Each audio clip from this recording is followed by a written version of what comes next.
Hello everyone, welcome back to my channel. আজকে আমি সিমাইয়ের পায়েসের রেসিপি আপনাদের সাথে শেয়ার করব।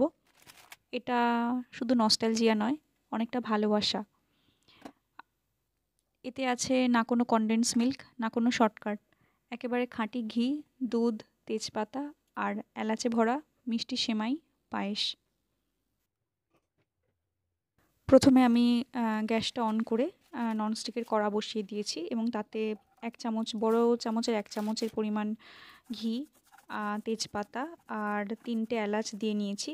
এবার আমি এখানে ডিসানোর রোস্টেড সিমাই ব্যবহার করছি। সেটাকে আমি দিয়ে নিচ্ছি। দিয়ে ভালো করে ভেজে নেব 1-2 মিনিট সময় নিয়ে। এখানে আমি ফুল ক্রিম মিল্ক ব্যবহার করছি, যেটাকে আমি আগে ভালো করে আম জাল দিয়ে নিয়েছিলাম। জাল দেয়া মানে গরম করে নিয়েছিলাম। এবার ওইটা আমি ওই রোস্টেড সিমাই একটু 1-2 মিনিট ভাজা হয়ে যাওয়ার পর তার মধ্যে দিয়ে নেব। আর একটু অল্প একদম পরিমাণ, যেহেতু আগে কোনো জল ব্যবহার করিনি দুধে, তো অল্প পরিমাণ একটু জল দিয়ে নিলাম।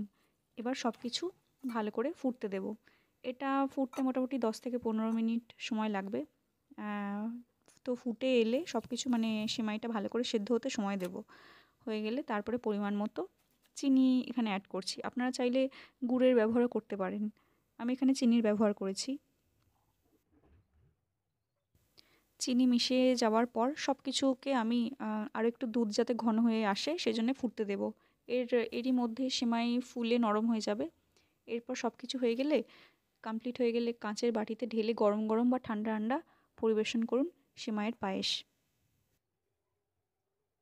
মাত্র 20 থেকে 25 মিনিটে তৈরি হবে এই খাঁটি পায়েস। অতিথি আসুক বা মিষ্টি খেতে চাইলে এটা একদম পারফেক্ট। এই রেসিপিটা খুব ইজিলি আর কি ঘরে যা উপকরণ আছে সেগুলো দিয়েই বানানো যায়। কোনো কনডেন্স মিল্ক লাগে না।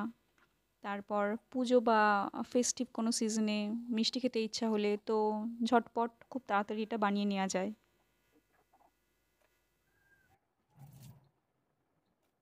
আজকের এই সেমাইয়ের পায়েস রেসিপিটি যদি আপনাদের ভালো লেগে থাকে তাহলে লাইক করবেন আর কমেন্ট করে জানাবেন আপনাদের কীরকম পছন্দ, গরম সেমাইয়ের পায়েস খেতে ভালো লাগে না ঠান্ডা। আর সাবস্ক্রাইব করে পাশে থাকবেন। ধন্যবাদ।